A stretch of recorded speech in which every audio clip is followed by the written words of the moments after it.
পাউরুটির ধার দিয়ে এমন একটা রেসিপি তোমাদের সাথে শেয়ার করব যেটা দেখলে তোমরা অবাক হয়ে যাবে। এরপর থেকে পাউরুটির ধারগুলো বা বেঁচে যাওয়া ফ্রিজে পাউরুটি থাকলে তোমরা আর ফেলে দেবে না। ছোট ছোট টুকরো করে কেটে নিয়েছি।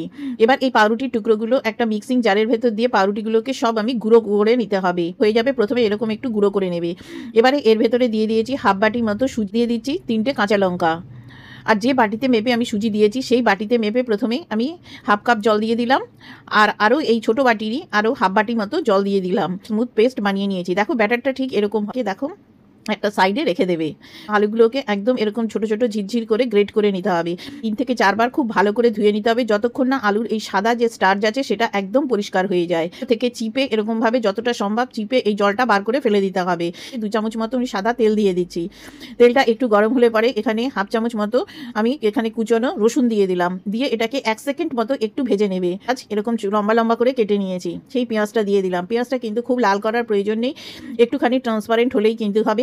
যে আলুর লাচ্ছাগুলো তৈরি করে রেখেছিলাম সেই লাচ্ছাগুলো দিয়ে দেবো। এই সময় কিন্তু অবশ্যই গ্যাসের ফ্লেমটা কিন্তু হাই হিটে দেবে। কাটার জন্য আলুগুলো কিন্তু খুব তাড়াতাড়ি সেদ্ধ হয়ে যাবে। 1/4 টিস্পুন মতো আমি হলুদের গুঁড়ো দিয়ে দিচ্ছি। আর এখানে দেখো আমি ম্যাজিক যে মশলা আছে সেই মশলা থেকে 1 চামচ মতো মশলা দিয়ে দিলাম। আমি এখানে স্বাদ অনুযায়ী লবণ দিয়ে দিচ্ছি।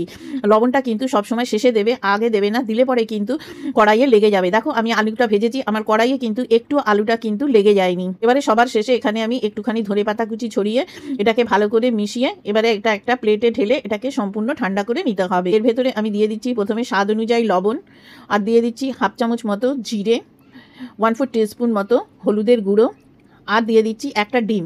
ডিমটা কিন্তু সম্পূর্ণ অপশনাল, তোমরা চাইলে দিতেও পারো বা না দিতে পারো। আমি দিয়েছি, খেতে ভালো লাগবে সেই জন্যে। আমি একটা প্যান বসিয়ে দিয়েছি, দিয়ে এখানে 1 চামচ মতো প্রথমে তেল দিয়ে দিলাম। নিয়ে একটা হাতা দিয়ে ঠিক এরকমভাবে দিয়ে দেবে। দেওয়ার পর এটা অটোমেটিক দেখবে খুব সুন্দর একটা গোল হয়ে গেছে। এবারে এটাকে একটু পাতলা করে নিচ্ছি। নিয়ে এটাকে ততক্ষণ অবধি হতে দিতে হবে যতক্ষণ না উপরটা এরকম ড্রাই হয়ে আসে। দেখো এটা অসমনাশেই কিন্তু এটাকে এরকমভাবে কড়াই থেকে ছেড়ে আসবে। এবার এটাকে উল্টে দেবে।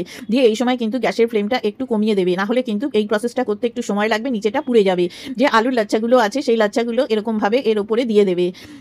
দেখো আমি ঠিক যেভাবে দিচ্ছি ঠিক এরকমভাবে দিয়ে দিলাম। এবারে ওপর দিয়ে একটু চিজ দিয়ে দেবে, বাচ্চাদের ফেভারিট।